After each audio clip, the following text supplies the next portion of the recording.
What do those convention people do this whole day? Oh, sorry about that. I was just trying to brush up on my ocarina skills there. Welcome back to the show. My name is Kurosh, and thank you for joining me today on another game review that we got.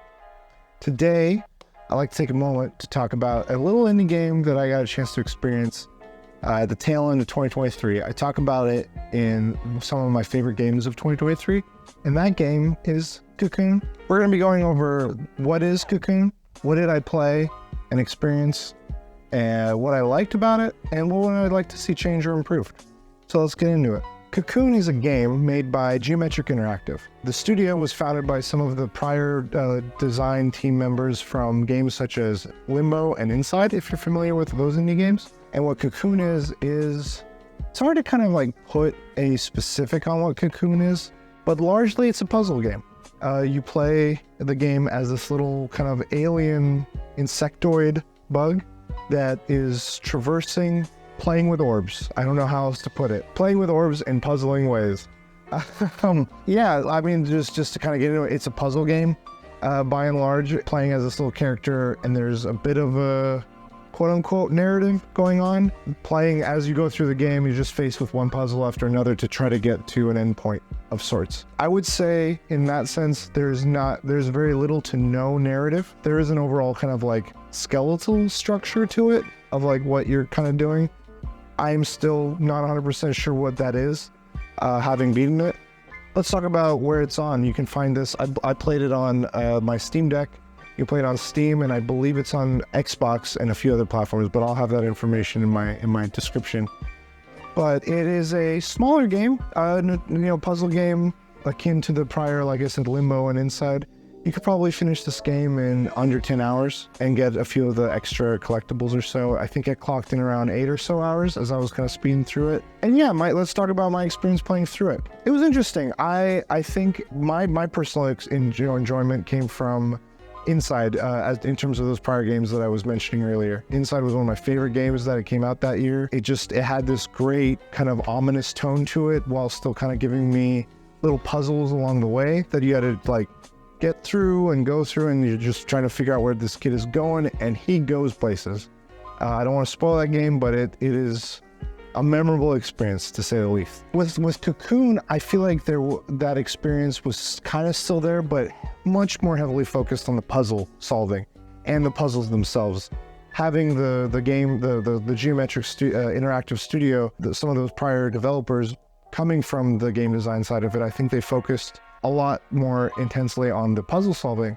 And the puzzles were not cakewalks. They weren't, I wouldn't say, the most difficult things, but they kind of went outside the box thinking in a lot of them, which was one of the cooler parts of the game.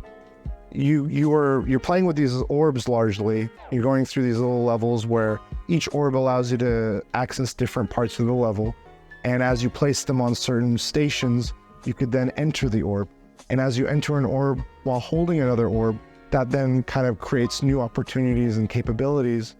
In addition to everything else that like those orbs can do. One orb can help you kind of go up and down escalators, while another one lets you see invisible bridges. Each orb kind of has different characteristics to it, but that loop of being able to enter orbs and, kind of go into little pocket dimensions of each other leads to a lot of variance in those puzzle solving abilities. And I thought it was fun. It was very stimulating in that way, and I enjoyed it very much. Now that we've talked about what I played, I kind of got to blend that in with what I liked. I really enjoyed what they offered with the puzzle solving. I want to talk about what they could improve upon. There was a lot of elements I think that it was lacking in, or could use more of, to make me more invested in whatever the puzzles I was solving. I feel like they have an overarching ominous tone of there's these other creatures that you're kind of interacting with and are treated as quote-unquote boss fights of sorts. Other than that, I didn't really have too much more to go off of, and I don't think the player as a whole does. And I think that would be where I would like to see the game, if they do iterate on this in the future, build more out on.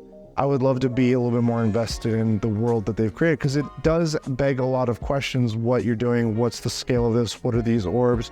I don't need all of them answered, but I'd like to have some idea of like how they interrelate, or if these are like ominous other bugs or something that I'm kind of combating or fighting enslavement from, or I don't know, something, whatever it might be. I think some more strengthening in that area would benefit the player experience. The other side, I think, could be more of an improvement on, not so much a criticism of this one, this having been their first entry and doing so well as it did. I would love to see what types of puzzles they could offer in a co-op experience. I often think of Portal and how Portal 2 offered the ability to do co-op and do puzzles intended for 2 different players. It'd be really cool to see, now that I've seen what they can do with 1 player and the series of puzzles, just with the tool set that they've given, what could that tool set be if they had 2 players and you can do different things within those 2 players? I would love to see something like that. I think the studio would be capable of meeting that challenge, and I think that would expand on it and build it out in a much more, maybe not a necessary experience, but an optional one, a DLC package or something in the vein of that they could invest in would be something I would enjoy seeing. So that's my overall, I would say, criticisms of the game. I think overall, my thoughts on the game are it was a wonderful experience. It was very fun. It was refreshing in the world that I've seen, like all these other types of games, RPGs, grand adventures. The scope of it was much smaller. It was like I said, an 8 or 9 hour experience. And it was very stimulating in a different way of all these puzzles that you had to figure out and solve and kind of think out, again, like I said, outside the box. Very much enjoyed. I think all things said, my overall grade for this one is going to be a solid B. I think Cocoon did great. I'd love to see them come back and do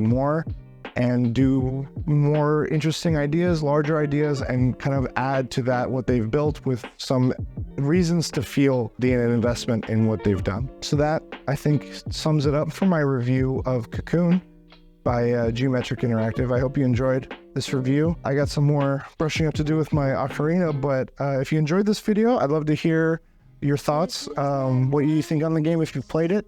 If you haven't, do you have any questions based on my experience? We'll catch up on the next review, I think. Catch you guys next time.